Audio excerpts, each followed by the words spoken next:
పరారీలో ఉండటం వేరు, అజ్ఞాతంలో ఉండటం వేరు. పరారీలో ఉన్న వాళ్ళు ఎవరికి అందుబాటులో ఉండరు, ఎవరికి కనపడరు, ఎవరికి వినపడరు. ఫోన్లు కూడా స్విచ్ ఆఫ్ పెట్టుకొని ఎవరికి తెలవకుండా ఒక చోట ఉండకుండా లగెత్తునే ఉంటారు. కానీ అజ్ఞాతంలో ఉన్నోళ్ళు అలా కాదు. ఒక సేఫ్ జోన్ ప్లేస్‌లో ఉండి వాళ్ళకి కావాల్సిన వాళ్ళకి అందుబాటులో ఉంటూ, వాళ్ళకి కావాల్సిన కథ నడుపుకుంటూ ఉంటారు.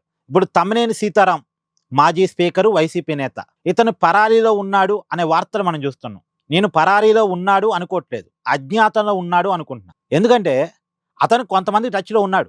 అతని తరపున నిన్న ఆంధ్రప్రదేశ్ హైకోర్టులో ముందస్తు బెయిల్ పిటిషన్ పడింది. నేను నిన్న కూడా చెప్పా. ఈ ఈ డ్రామా అంతా ముందస్తు బెయిల్ కోసం. ముందస్తు బెయిల్ వచ్చే వరకు లేదు, రాదు అని తెలిసేంత వరకు అజ్ఞాతంలో ఉంటారు. ఫస్ట్ ముందస్తు బెయిల్ కోసం ప్రయత్నం చేస్తారు. ముందస్తు బెయిల్ వస్తే అజ్ఞాతం నుంచి బయటకొస్తారు. అంటే కలుగులో నుంచి బయటకొస్తారు. లేదు ఇక అసలు ముందస్తు బెయిల్ రాదు, అన్ని ప్రయత్నాలు అయిపోయినాయి, ఇక సాధ్యం కాదు, రావాల్సిందే, పోలీసులకి లొంగిపోవాల్సిందే అనుకున్నప్పుడన్నా బయటకొస్తారు. అంటే ముందస్తు బెయిల్ అన్నా రావాలి, అది రాదు అన్న విషయం అన్నా తెలవాలి. అప్పుడే కలుగులో నుంచి బయటకొస్తారు. అప్పుడు దాకా అజ్ఞాతంలో ఉండి ముందస్తు బెయిల్ కోసం ప్రయత్నాలు చేసుకుంటారు అని నిన్న కూడా చెప్పా. అదే జరిగింది. అజ్ఞాతంలో ఉండి ఆంధ్రప్రదేశ్ హైకోర్టులో ముందస్తు బెయిల్ పిటిషన్ దాఖలు చేసుకున్నారు తమ్మినేని సీతారాం. ఆయనకు, ఆయన కుటుంబానికి ముందస్తు బెయిల్ కావాలని పిటిషన్ దాఖలు చేసుకున్నారు. కాకపోతే ఆ పిటిషన్‌ని నిన్న కోర్టు తోసిపుచ్చింది.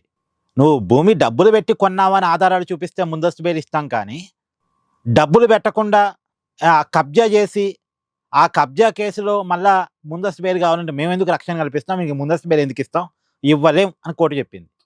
ఒకవేళ డబ్బులు పెట్టి ఆ భూమిని కొన్నట్టుగా డాక్యుమెంట్స్ ప్రొవైడ్ చేస్తే, ఆధారాలు ప్రొవైడ్ చేస్తే, డబ్బులు పంపించినట్టుగా ట్రాన్సాక్షన్ గనక ప్రొవైడ్ చేస్తే అప్పుడు ముందస్తు బెయిల్ ఇచ్చే విషయాన్ని ఆలోచిస్తామని కోర్టు చెప్పింది. మరి తమ్మినేని సీతారాం గారు నిజంగా డబ్బులు పెట్టి ఆ భూమిని కొనుంటే దానికి సంబంధించిన ఆధారాలు కోర్టుకి ఇవ్వచ్చు. అప్పుడు ముందస్తు బెయిల్ వస్తుంది. కానీ అలా కొనలేదని కదా తమ్మినేని సీతారాం మీద ఉన్నటువంటి ఆరోపణ. కబ్జా చేశాడని కదా, బతుకున్న వ్యక్తిని చనిపోయినట్టుగా ఒక తప్పుడు డాక్యుమెంట్లు క్రియేట్ చేసి, లేని వారసురాల్ని ఉన్నట్టుగా క్రియేట్ చేసి, ఆ వారసురాల నుంచి తన కొడుకు పేరు మీదకి భూమిని బదలాయించుకున్నాడు. 4 కోట్ల విలువైన భూమి, 900 గజాల భూమి. ఇది తమ్మినేని సీతారాం గారి మీద ఉన్న ఆరోపణ. ఒక నిర్దిష్టమైన ఆరోపణ. కాబట్టి ఆయనకి ముందస్తు బెయిల్ ఇవ్వలేమని నిన్న ఆంధ్రప్రదేశ్ హైకోర్టు తేల్చింది. ఇప్పుడేం చేస్తాడు? సుప్రీంకోర్టుకి వెళ్ళడానికి ప్రయత్నం చేస్తాడు. సుప్రీంకోర్టు కూడా వెళ్తాడు. ఉన్న అన్ని ఆప్షన్స్ ఉపయోగించుకుంటాడు. ఇక ఏ ఆప్షన్‌లోనూ ముందస్తు బెయిల్ రాదు అనుకుంటే ఇక అప్పుడు పోలీసుల ముందుకొచ్చి సరెండర్ అవుతాడు. ఇప్పుడు అతను పరారీలో లేడు, అజ్ఞాతంలో ఉన్నాడు. ఒక సేఫ్ జోన్ ప్లేస్‌లో ఉన్నాడు. అక్కడి నుంచే కథ నడిపిస్తున్నాడు. అతను తనకు కావాల్సిన వాళ్ళకి టచ్‌లోనే ఉన్నాడు. లాయర్‌లకి టచ్‌లోనే ఉన్నాడు. మరి లాయర్‌లకి టచ్‌లోనే ఉంటేనే కదా బెయిల్ పిటిషన్‌లు దాఖలు చేసుకునేది. మరి అతను ఎక్కడున్నాడో పోలీసులకు తెలవదా అంటే పోలీసులకు కూడా తెలిసే ఉండొచ్చు. సరే చూద్దాం. ముందస్తు బెయిల్ కోసం అప్లై చేసుకుంటున్నాడుగా. అంటే అతను తనకున్న అన్ని అవకాశాలని ఉపయోగించుకునేంత వరకు పోలీసులు చూసి చూడనట్టు పోతూనే ఉంటారు. అంటే అతనే వచ్చి సరెండర్ అయితే అప్పుడు అరెస్ట్ చేస్తారేమో. అట్నే ఉంది వ్యవహారం. సో మొత్తానికి అజ్ఞాతంలో ఉండి తమ్మినేని సీతారాం కథ నడిపించుకుంటున్నాడు.